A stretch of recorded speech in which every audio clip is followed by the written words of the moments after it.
Começou a gravar, então eu vou compartilhar minha tela e vou mostrar aqui as questões que vocês fizeram, aqui já no campus, né? Olha como é que é o meu campus, como é que aparece meu campus de vocês, né? E aqui está a avaliação diagnóstica. Eu travei, pessoal?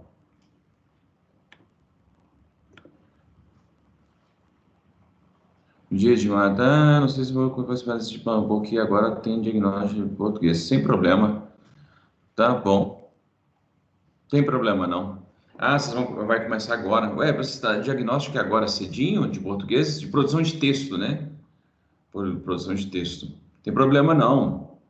Isso aqui é só. A Sofia voltou. Estamos bombando hoje, estamos bombando com 6 pessoas, coisa maravilhosa, espetacular, sensacional. Ô, Isabela Moura Braga, tá tudo bem aí? Tudo tranquilo? Depois de um tempo você voltou a falar comigo, né? Ó, 7 pessoas. A Vitória. Ô, Vitória, eu vi que você mandou um recado para mim ontem. Eu só vi a notificação, falei, cara, não vai dar. Não vai dar para eu ver agora. Tá tudo bem? Manda aqui no chat para eu te responder antes que eu vá lá para o campus, porque eu vou mostrar as respostas no campus. Gente do céu, o que está acontecendo aqui? 8 pessoas. Quem entrou aqui agora? A Fernanda. Quem entrou foi Ana Clara. Ana Clara entrou aqui também. Vou esperar só. A Vitória está dando umas travadinhas aqui. A conexão não deve estar muito boa, não. Vou esperar só a Vitória mandar o que ela precisa resolver. Ou você quer que eu te responda aqui? Agora já está quase uma rave, está quase aparecendo a Boston Tea Party. Boston Tea Party. Ah, tá. Você não conseguiu fazer isso, Vitória? Tá. Ô, Vitória, você continua na casa da vizinha? Na casa lá da sua amiga? Depois eu respondo lá no chat, tá? Eu te respondo no chat. Só o seguinte, Vitória, traz o chá de bosta. Ô, Vitória, é o seguinte, eu vou abrir. Você vai fazer agora, Vitória? Parece que tem diagnóstica lá de produção de texto, né? E aí, porque essa diagnóstica que a gente está fazendo até agora, vocês têm ainda chance. Tá, beleza. Então eu vou abrir lá daqui a pouco, e aí eu vou parar de compartilhar minha tela. E aí é o seguinte, vai ficar aberto lá por um período, tá? Eu vou abrir por 2 horas. E o seguinte, as próximas provas, que aí são provas mesmo, assim, não vai ter como vocês abrir de novo, assim. Aí vai ter que entrar com protocolo, pedir para nova reabertura, tá? Vai ter uma burocracia lá, tá? Só um momento, então, deixa eu fazer isso aqui para vocês. Divulgação diagnóstica. Boston Tea Party. Boston Tea Party. Vamos jogar o chá no mar para os britânicos nunca mais levarem o nosso chá produzidos com muito custo, os caras querendo pagar miséria no nosso chá, que absurdo. Tarará. Deixa eu colocar então aqui.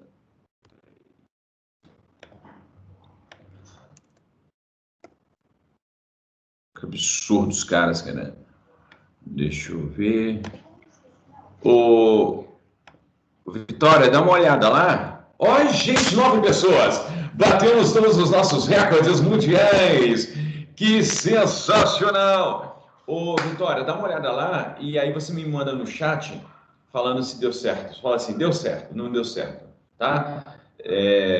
Mas se já tiver aberto, dá uma atualizada, tá? Dá um F5 lá para dar uma atualizada. Gente, olha só aqui a Larissa.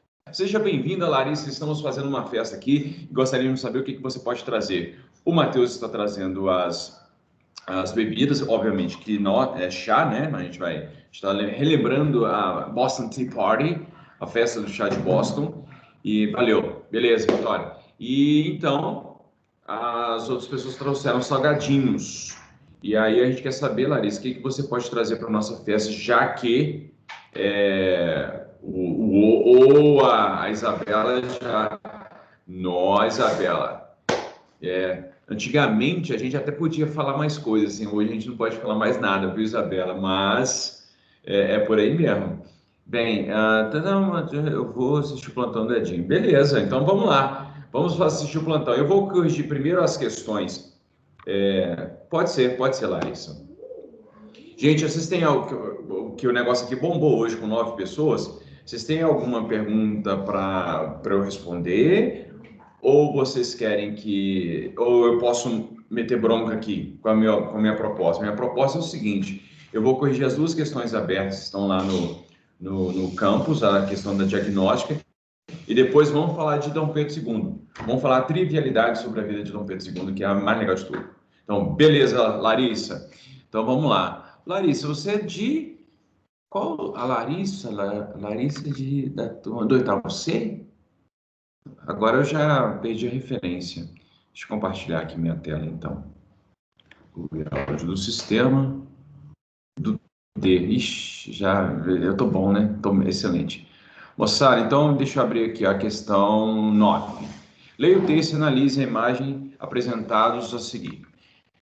Pela linha paterna, na verdade, eu fiz uma adaptação dessa questão, porque eu tinha feito, enfim, essa questão é uma questão que está disponível, inclusive, foi feita já em outro vestibular, mas eu fiz uma adaptação. A questão era mais difícil, eu fiz uma adaptação, mas parece que os alunos tiveram mais dificuldade ainda para responder. Bem, vamos lá. Pela linha paterna, o príncipe imperial descendia de reis e antepassados ilustres. Dom Pedro II era o 8º duque de Bragança, cuja família estava entrelaçada com os capetos da França. Alguém me perguntou assim, Edmar, o que é capeto? Vocês estão lembrados que vocês estudaram, não sei se vocês vão lembrar, mas ano passado foi 2019. Parece que já tem uns 10 anos que 2019 passou. Mas, não, foi ano passado, 2019 foi ano passado. E ano passado, vocês estudaram a Idade Média. E vocês estudaram lá na Idade Média o Império Carolíngio. Entre os francos, houve 3 dinastias. A Merovíngia, a Carolíngia e a Capetingia. A Capetingia é a menos conhecida, a menos estudada, tal, que ela é posterior. Porque a mais estudada é a dinastia Carolíngia, né? Por causa do Carlos Magno, por causa dos seus filhos, Luís o Piedoso, por causa do Tratado de Verdun, aquelas coisas todas que vocês estudaram com um professor espetacular chamado Rafael. Muito bem. Então, a família de Dom Pedro, que é Bragança, tem uma herança, tem uma familiaridade lá com os capetos, que eram uma dinastia da França, tá? Então, porque as famílias, na verdade, as famílias reais europeias, são todas parentes, todas próximas umas das outras. Bem, pela linhagem materna, Dom Pedro era ligado ao imperador Francisco I da Alemanha, da Áustria, da Hungria e da Boêmia. Ele mesmo filho de Leopoldo II, ou seja, Francisco é filho de Leopoldo II, imperador da Alemanha e irmão de Maria Antonieta, mulher de Luís XVI. Ou seja, Dom Pedro era parente das castas mais nobres da França, não só da França, mas também do Império Austro-Húngaro, do antigo Sacro Império Romano-Germânico, que se tornou Império Austro-Húngaro depois. Quer dizer, mais ou menos, né? Mas é só para simplificar. Ao mesmo tempo, isolado no Paço é o local onde que não morava. Esquecido em consequência das conturbações políticas e da doença da mãe, Dom Pedro II se tornava o órfão da nação. O que esse texto dá? As Barbas do Imperador, de onde foi tirado esse trecho, é o original, é o livro de 600 páginas, assim, é o catatauzão, assim. Eu não tenho esse livro. Mas eu tinha na autoescola, eu li uma grande parte, mas enfim. Mas o que esse livro, o que esse passagem está querendo dizer é o seguinte, é que Dom Pedro, ele ficou de fato órfão, primeiro da mãe, porque com 1 ano de idade a mãe dele morreu. E aí, enfim, ele ficou sob os cuidados dos funcionários da corte, dos funcionários da coroa. E aí depois, em 1829, Dom Pedro I se casou novamente com Dona Amélia. E aí Dona Amélia assume Dom Pedro, que é Pedro de Alcântara, como um filho. E ele se afeiçoa com ela também. Só que em 1831, Dom Pedro vai embora, Dom Pedro renuncia. E ele vai embora. E aí deixa o menino aqui, cara. O menino fica aqui, sozinho. O menino tinha 5 anos de idade, cara. O menino fica órfão. O menino não tem um pai. e a mãe já tinha morrido. E pior, depois daí, com 9 anos de idade, de fato ele fica órfão completamente. O pai morre em 1834 de tuberculose. Então, Dom Pedro, né, o Pedro de Alcântara, fica aqui criança, sozinho, e aí as pessoas, e a figura dele, inclusive, por exemplo, se Dom Pedro tivesse morrido, a monarquia acabava. Ele era a encarnação da monarquia. Dom Pedro, o menino Pedro, era a esperança de todas as classes sociais, de todas as diferentes correntes políticas, de todas as vertentes ideológicas. Dom Pedro era a esperança de um futuro melhor. De todas, não, mas de muitas, né? Então, Dom Pedro era um mito antes de ser realidade. Antes dele se tornar imperador, as pessoas já confiavam que ele iria fazer alguma coisa diferente. Então, ela tinha uma grande esperança, a figura dele. As pessoas, de fato, gostavam da monarquia, de uma forma geral, assim, convencidos pelas elites. Mas aí, então, ele se torna o mito antes da realidade. Órfão da nação. Quando Dona Amélia vai embora, assim, mães do Brasil, cuidem de Dom Pedro como se fosse seu filho. E aí as mães, ele viram, então, o filho da nação. Ele fica órfão, ele se torna órfão de pais, e aí se torna o órfão da nação, o órfão maior, né? Mas aí a nação o assume como filho, entendeu? E aí ele vai crescendo. E aí as pessoas se tornam assim afeiçoadas a ele porque tem uma afeição pessoal quase. É o nosso filho que está crescendo, que está se tornando adulto, que vai amadurecer, enfim, né? Esse mesmo sentimento ali por volta de 1830, 1840 já não existe mais em 1870, 1880. Não existe mais. Aí o pessoal já está olhando para Dom Pedro como caduco, enfim. Bem, isso aí já é outra história. O texto descreve a linhagem familiar de Dom Pedro II, que descende de portugueses e austríacos, enquanto a imagem representa Dom Pedro II criança com um tamborzinho. Olha que bonitinho esse tamborzinho, esse menininho bonitinho com um pezinho. O pé dele, inclusive, aqui parece que é só um toco, né? O pezinho dele aqui, ó, parece só um toco. Enfim, que seria considerado o órfão da nação desde a abdicação de seu pai. Diante do exposto e com base nos documentos, caracteriza a sociedade e a política brasileira no período posterior à abdicação de Dom Pedro I. Então, você tem que falar de como é que era a sociedade naquela época e como é que era a política depois da abdicação. Ou seja, você tem que falar do período regencial. Você tem que falar como é que era a sociedade no período regencial e como é que era a política no período regencial. Bem, politicamente é mais fácil, porque a gente falou milhões de anos sobre isso. Falasse um pouco sobre as disputas dos partidos políticos que existiam, né? Primeiramente existiam os liberais exaltados, liberais moderados, os restauradores, depois os regressistas, depois os liberais e conservadores. Então, os partidos, os grupos políticos vão se sofisticando e vão disputando poder. Falar um pouco da questão do ato adicional como uma tentativa de organizar o Estado brasileiro, falar das disputas que se deram entre liberais e conservadores, que culminou com a subida na regência do padre Feijó, a regência Una, depois o Araújo Lima. Então, falar desses aspectos políticos. Então, tinha que falar disso, né? A resposta tinha que conduzir para isso, e da sociedade. Sociedade, o que é a sociedade? Você tem basicamente a elite comandando a política brasileira, seja na corte, seja nas províncias, né? Então a elite comandava, a elite brasileira barra portuguesa mandava ainda, mas grande parte da população era escrava, grande parte da população brasileira era de escravos. E aí, essa situação de grande discrepância social, de um lado uma elite privilegiada, de outro, uma grande parte da população que vivia em um sistema escravocrata, que a escravidão era, embora obsoleta na Europa, aqui no Brasil atualíssima. Aqui no Brasil ela foi feita uma nova escolha para a manutenção da escravidão e, obviamente, que os escravos reagiram, né?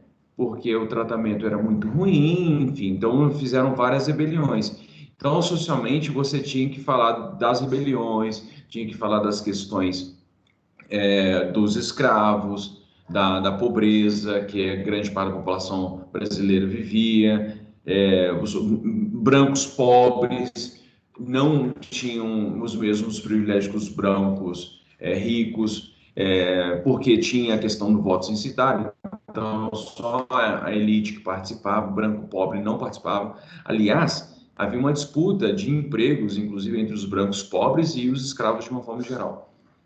Porque, principalmente no Rio de Janeiro, existiam os chamados escravos de ganho, que era uma galera que era alugada. Por exemplo, eu tenho um escravo e eu não vou utilizá-lo por 6 meses, porque eu só utilizo na colheita de café, por exemplo. Então, aí eu alugo meu escravo. E aí o meu escravo vai, sei lá, vai trabalhar numa lavoura de cana-de-açúcar para uma outra pessoa. E aí eu ganho uma grana. E o escravo também, dependendo do acordo que é feito, o escravo ele vai ganhando e aí depois ele começa tem a possibilidade de comprar a alforria. Enfim, então a sociedade brasileira é uma sociedade discrepante, é uma sociedade injusta, é uma sociedade escravocrata em grande medida. Ou seja, a prática da violência para obrigar milhões de pessoas a trabalharem de forma compulsória. Então, você tinha que falar da sociedade e da política, tá?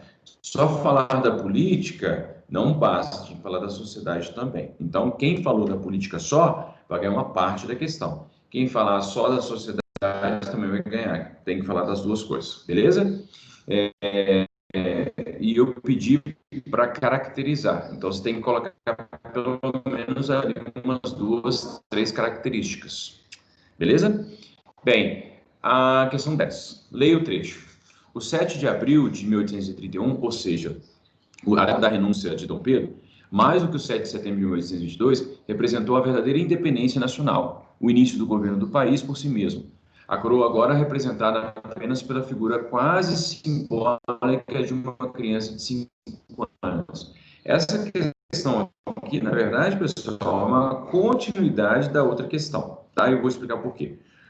O governo do país por si mesmo revelou-se difícil e conturbado. Rebeliões e revoltas pipocaram por todo o país, algumas lideradas por grupos de elite, outras pela população, tanto urbana como rural, outras ainda por escravos. Explique o sentido da frase, considerando seu contexto histórico. A coroa agora é representada apenas pela figura quase simbólica de uma criança de 5 anos. Por quê? Porque o que garantia a manutenção da monarquia era a presença de Dom Pedro. Porque foi um período muito conturbado, em que muito provavelmente, é o que eu estava dizendo é o que eu disse na introdução da primeira questão, é que se, por exemplo, Dom Pedro tivesse falecido, muito provavelmente o Brasil poderia ter proclamado a República naquele momento, que havia clima. Agora, teria proclamado e as coisas não se apaziguariam. Por quê? Por causa das revoltas e os movimentos sociais mostravam justamente essas disputas. E essas disputas, o Brasil estava fissurado. Por exemplo, hoje, o Brasil politicamente ele está polarizado. E a questão é o seguinte: a eleição do último presidente não apaziguou a polarização. Na verdade, ela acirrou a polarização. Então, continua polarizado. Houve poucos momentos no Brasil, ao longo da história política do Brasil, independente, em que um político conseguiu dar uma unificada, pelo menos por um tempo, assim. Então, Dom Pedro II foi essa pessoa que unificou diferentes interesses, que apaziguou mesmo, que deu uma trégua, assim, para que apaziguou a situação meu cachorro fazendo bagunça ali. Que apaziguou a situação da polarização entre os diversos grupos, tá? E aí a presença do Dom Pedro I tinha ido embora, e Dom Pedro II ficou aqui, e ele manteve, ele foi criado, e era a grande esperança. Ou seja, Dom Pedro II era um mito em que as pessoas acreditavam que poderia salvar o país, né? Então, por isso que as pessoas me chamam de Edmito, eu não gosto de Edmito. Não vou salvar ninguém, tá? Mal, eu vou salvar a mim mesmo. Mas eu já salvei pessoas, porque eu já trabalhei de salvar vidas. Bem, então é isso, tá? Depois eu vou ver, eu não vou dar uma resposta. Ah, como tinha que ser a resposta? Vamos ver o que vocês escreveram, de repente faz sentido o que vocês escreveram, beleza? Então, é isso, por enquanto, das respostas. Tá, deixa eu ver se vocês falaram mais alguma coisa aqui. Não, não, senhora, eu tenho que ver esse vídeo de nerdologia. Não, oi? Ah, não, esse é anterior. Ah, pois, pois é, cara. Não, o que vocês estão falando aqui? Tá, eu já trabalhei, pois é. Colocaram a mão, colocaram, tá travando aí não, né? Eu já trabalhei de muita coisa, viu? Já trabalhei, eu comecei a trabalhar muito cedo, eu trabalhei aos 11 anos de idade em trailer de sanduíche, fazendo sanduíche. Enfim, depois eu trabalhei trabalhei de office boy, aí depois eu me tornei seminarista. E aí depois eu voltei, trabalhei de locutor de rádio, trabalhei de monitor em acampamento de verão nos Estados Unidos, trabalhei, trabalhei como secretário de um padre, que mais? Ah, e por aí vai. Já dei aula, já tem mais de 20 anos que eu dou aula, tem 22 anos que eu dou aula, enfim, é isso. Né, mas eu não sou muito habilidoso com as questões manuais, não, viu? Eu sou péssimo, na verdade. Eu estou aprendendo a fazer algumas coisas agora na pandemia, porque eu sou péssimo com habilidades manuais. Enfim. O que é esse negócio? O que vocês estão conversando aí sobre um pouquinho, mas dá para entender? Tá, beleza, que travou, né? Entendi, beleza, tranquilo. Olha só, moçada, então vamos aproveitar aqui. Cara, me dá um minuto só. É porque minha cachorra tá fazendo uma bagunça ali e eu preciso entender. Um minuto.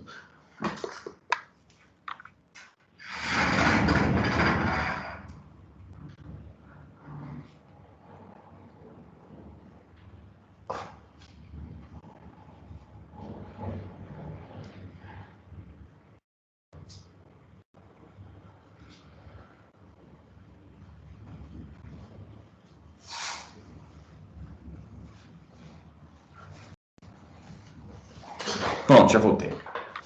Sou nada, gringo nada, eu sou brasileiro até a tampa, tá? Meu nome é Edmar Luiz da Silva, não tem mais como ser brasileiro. Gente, aqui, tanta gente aqui, que bacana! Pessoal, nós estamos aqui, a Letícia Siqueira, Alice Gomes, pela primeira vez está aqui, coisa boa. E quem mais está aqui? Carolina Brant. Olha só, às 10 da manhã. Pois é, estão todos vocês aqui. Coisa, novo recorde de 3, 9, 12. Eu acho que teve uma época, teve um dia, Matheus, que teve quase 20. Parabéns, Letícia. Vamos cantar parabéns. O João Pedro está aqui também. Olha só. Então, no fritar dos ovos, na verdade, teve mais gente contando com a vitória que entrou. Então, nós temos aí, pelo menos, quase, enfim, parabéns, Letícia. Muitos anos de vida. Você continue sendo essa menina maravilhosa, sensacional. Está fazendo quantos anos? 14? Letícia está fazendo 14 anos. Muito bem, Letícia.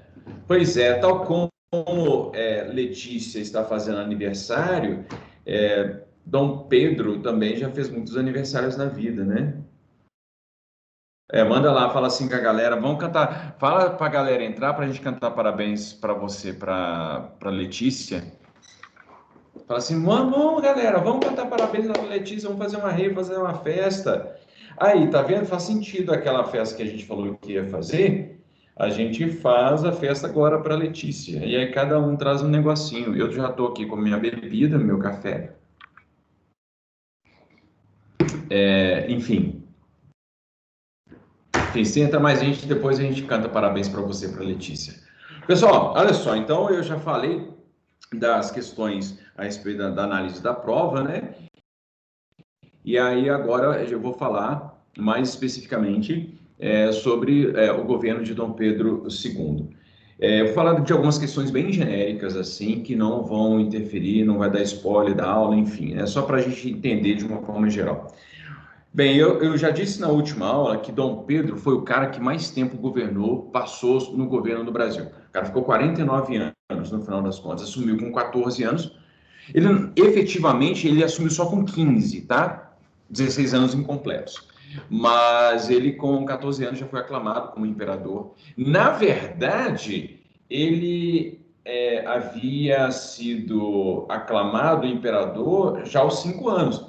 Vocês estão lembrados lá que no dia 9 de abril de 1831, ele estava lá no paço, todo timidozinho, a galera foi lá para a porta lá e começou a gritar: Ei, Dom Pedro, bom, maravilhoso! Ei, Dom Pedro!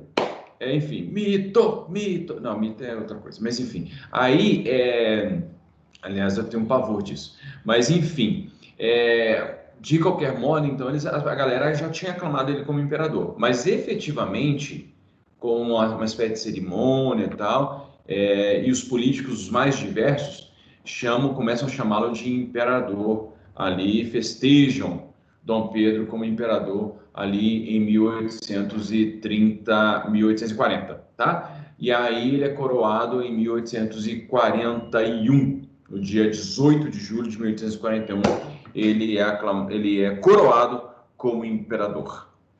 Bem, e aí, 15 anos de idade. Como os políticos que foram lá, que criaram o Clube da Maioridade, foram os liberais, aí, inicialmente, quem vai compor o ministério que vai ajudar Dom Pedro a governar serão os liberais. E os liberais aproveitando, tá, posso explicar, João Pedro, só deixa eu falar o que eu preciso falar e aí eu já vou, tá? Aí como é que chama?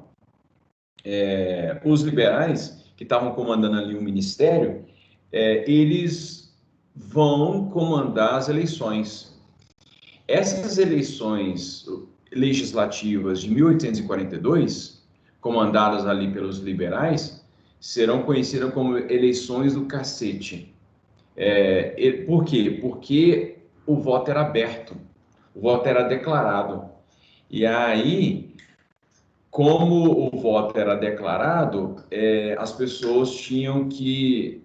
Elas eram admoestadas a votar num determinado candidato. Ou seja, por exemplo, o Matheus chegava para votar e eu sou o candidato dos liberais. E aí o Matheus chegava para votar e aí a galera, meus capangas, ficavam ali do lado do Matheus. E aí, Matheus, beleza? Vai votar no Edmar, né? Não, sim, claro, claro. E aí ele anunciava o voto. Se ele anunciasse o voto de forma diferente, o pessoal batia nele. Então era uma situação bem esdrúxula que aconteceu em 1842, chamada as eleições do cacete. E aí que no final das contas acabou, não, de forma alguma.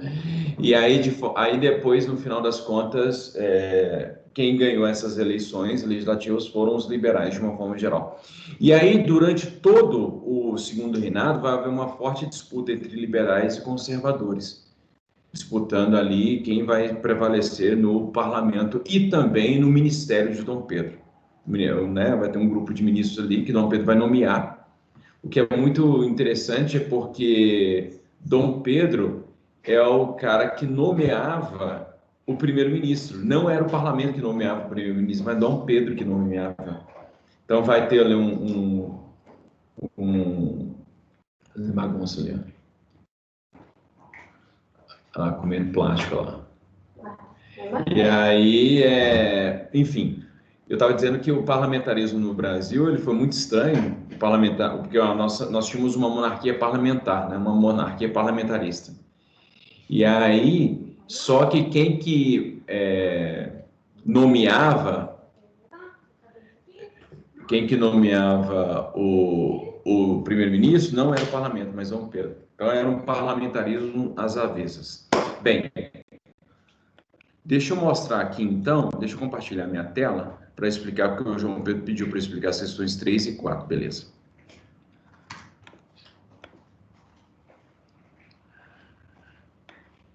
Questão 3. Vocês estão vendo aí, né? Questão 3. Primeira aqui, ó. Bem, vamos lá. Considere o texto. No segundo ano do governo de Araújo Lima, aumentaram as disputas políticas no Congresso. Por lá, os ânimos estavam divididos. A saída veio rápida e inesperada, a despeito de não ser todo inusitada. O único consenso possível foi antecipar a maioridade política do menino Pedro, que na época contava apenas 14 anos. Por isso, preparou-se um golpe, o golpe da maioridade, e o maior ritual público que o Brasil já conheceu. O maior ritual público que o Brasil já conheceu foi a coroação de Dom Pedro II. Foi o maior ritual de todos os tempos mesmo, porque a festa durou 9 dias, enfim, né? Vamos lá, assinar a alternativa correta que contém o contexto em que ocorreu o golpe a que o texto se refere. Então, você tem que falar aqui, já no enunciado, o que a questão está te pedindo para você observar é a caracterização do período regencial, tá? Bem, vamos analisar a questão por questão. A letra A. A antecipação da maioridade do imperador demonstrou a incapacidade política das elites brasileiras reunidas no Partido Conservador. Bem, até elites brasileiras está tudo certo. Então, se a questão, por exemplo, fosse assim, a antecipação da maioridade do imperador demonstrou a incapacidade política das elites brasileiras. Ponto. Essa questão aqui estaria correta. Reunidas no Partido Conservador. A questão que as elites brasileiras não estavam apenas no Partido Conservador, estavam no Partido Liberal e no Partido Conservador. Existiam dois partidos, né? E aí, então, unidos no Partido Conservador em gerenciar o país. Daí a necessidade de recorrer à figura de Dom Pedro, ainda menino, para solucionar o problema. Tá? A questão toda que te levou, talvez, né, tenha levado ao erro, é o fato de achar que a elite brasileira, as elites brasileiras, estavam reunidas no Partido Conservador. Tá? Então, as elites brasileiras eram conservadoras e eram também liberais. Bem, letra B. O golpe da maioridade foi a resposta dos conservadores às reformas promovidas pelos liberais. É o contrário, na verdade, né? Os liberais que vão propor o golpe da maioridade. Então, essa aqui já está errada de cara. A C. Diante das pressões políticas da crise econômica e das insatisfações sociais, a maioridade de Dom Pedro foi encontrada pela família imperial, a revelia do Congresso. Não, na verdade, é o Congresso que propôs para Dom Pedro a maioridade, tá? Então, as outras questões todas estão com problemas. E por que essa aqui está certa? Sai! Diante das várias rebeliões regenciais, dos projetos republicanos e da radicalização da situação, reforçou-se uma saída simbólica, sustentada em um regime monárquico de governo, em que só o monarca poderia garantir a unidade social. Isso tem a ver com o que eu falei no início da aula, é que havia uma grande esperança que Dom Pedro resolvesse todos os problemas do país. Então, a recorrência a Dom Pedro, antecipando a sua maioridade, representava a crença na possibilidade dele resolver os problemas todos do país. Tá bom? Você pediu para falar sobre a 3 e a 4, né? 3 e a 4, tá. A 4. A revolta dos malês, ocorrida em Salvador, província da Bahia, na noite de 24 de janeiro de 1835, durante o Brasil Império, mais precisamente durante o período regencial, de 1831 a 1840, representou uma rápida rebelião organizada pelos escravos que foi reprimida pelas tropas imperiais. Essa revolta representou a mobilização de cerca de 1.500 escravos africanos, os quais lutavam pela. Bem, eu vou considerar primeiro as erradas, depois eu vou falar da certa. Letra B, libertação dos índios guaranis. Não, né? Não, de forma alguma. Os índios não tiveram. Os índios, alguns índios, não os guaranis, mas tiveram participação na cabanagem, na balaiada também, e também lá na farroupilha, mas nos malês de forma alguma. Índio não teve nenhuma participação nesse momento. Pela independência do Brasil, pelas ideias republicanas. Os malês não queriam nem independência. Os malês eles queriam criar uma monarquia na Bahia. é uma monarquia. Letra D, defesa da religião católica. A maioria dos caras que se envolveram na revolta eram malês, que eram muçulmanos. Então eles não tinham nenhuma defesa da religião católica. Então o que eles lutavam pelo quê? Libertação dos negros de origem islâmica, isso as lideranças, e pela tomada do poder. Embora no fritar dos ovos houve a participação de outros escravos. Só que o seguinte, os malês, eles divulgavam suas ideias por meio de panfletos escritos em árabe, que só os malês entendiam. Então, eles queriam uma articulação para fazer uma monarquia, um Estado islâmico. Tá? Então, por isso que a questão 4 a letra A é a correta. Beleza? Vai falar da alternativa D, da questão 3, a radicalização. Tá, então vamos na D. D da 3. Diante das várias rebeliões regenciais, os projetos republicanos da radicalização. Por que é radicalização? Porque alguns movimentos, cabanagem, sabinada, farroupilha, malês, queriam se separar do país. Isso é extremamente radical, é uma atitude radical. Você pegar em arma, por exemplo, se eu sou crítico do governo atual, eu estou criticando. Beleza, tá dentro da opção democrática, né? De fazer crítica a qualquer um. Tá tranquilo. Agora, se eu pegar em arma e ir lá no Congresso, no Palácio Planalto, e tentar tirar o presidente, é uma medida radical. Entende? Então, o movimento ele é radical porque ele propõe uma saída violenta para as demandas que eles apresentavam. Então, o radicalismo ele está no método e também na alternativa. Qual que é o método? A luta violenta, a luta armada. Qual que é o objetivo? Separação do país. Fazer uma outra coisa, fazer um outro sistema, fazer um outro país. Então, a revolta dos malês era radical, porque pegavam em armas para tirar o governo e fazer na Bahia uma monarquia muçulmana. A revolta farroupilha é uma luta radical, porque queria separar o sul do país e pegou em arma, 3 mil pessoas morreram e por aí vai. A Sabinada, que propôs uma república, um sistema federalista. A Balaiada também, metodicamente é também radical, porque pega em armas. A cabanagem também. Então, essas rebeliões todas são rebeliões radicais diante daquela situação confusa que o período regencial era. Entendeu? Entendeu? Então, o radicalismo está na proposta da luta e também, no final das contas, na proposta política, tá? Então, essa que é a questão. E aí, por isso que aquela questão tá certa. Então, é sempre isso. Porque você pode ser contra alguém, alguma coisa, e ficar criticando. Sei lá, você usa a rede social para criticar. Tudo bem, se tivesse rede social naquele momento, os farroupilhas assim, somos todos contra a regência trina permanente. Beleza, de boa, pode ser contra o que você quiser.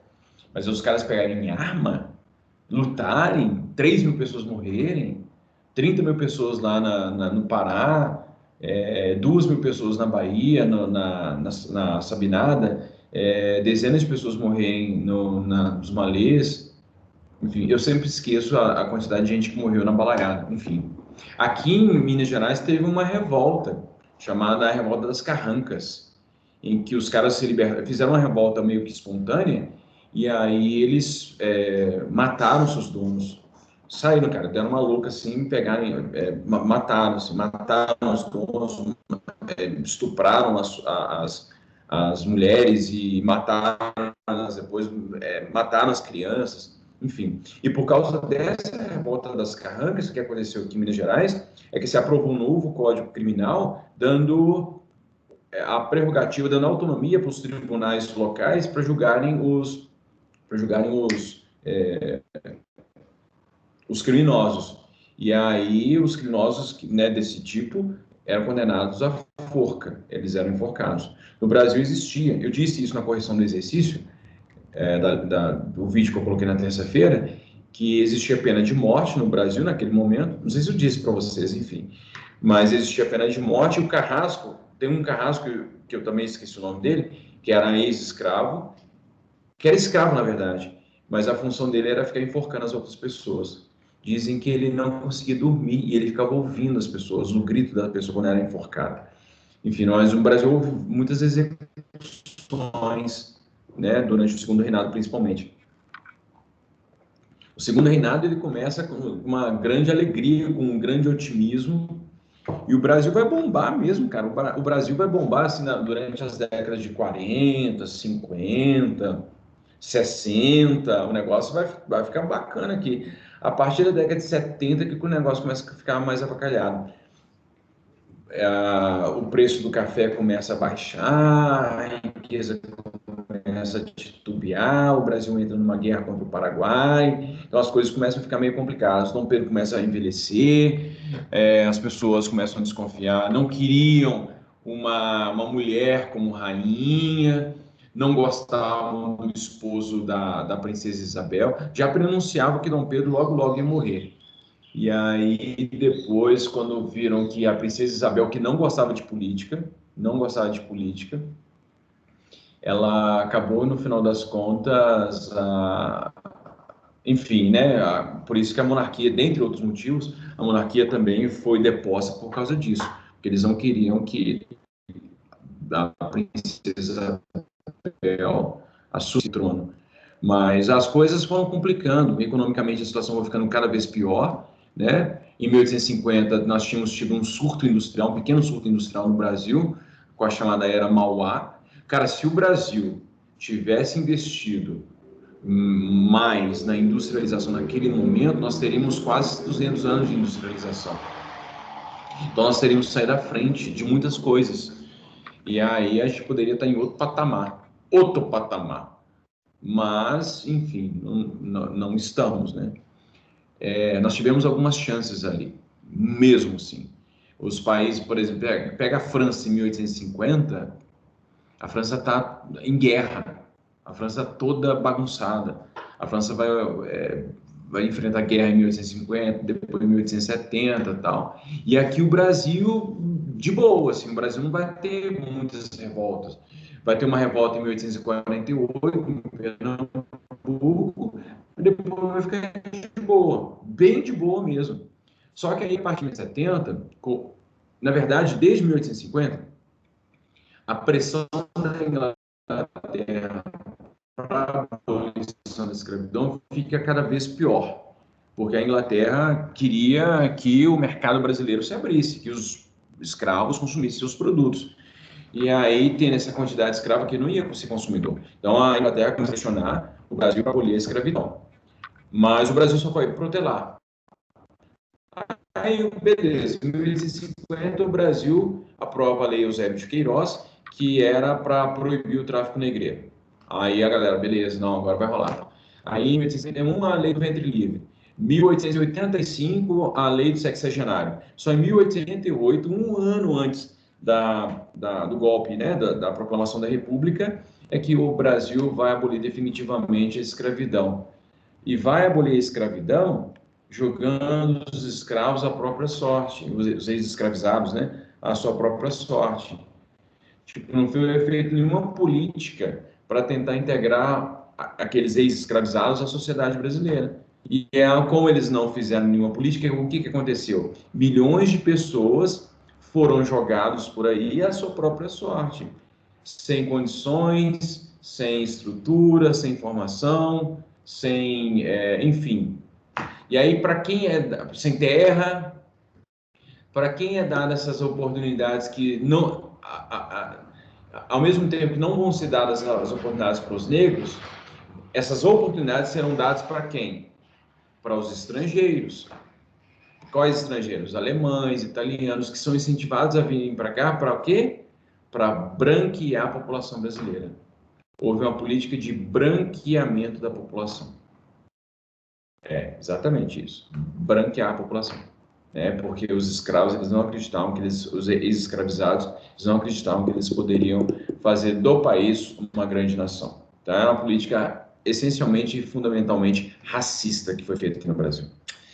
Tá bom? Então, a gente continua amanhã com essa história de Dom Pedro II.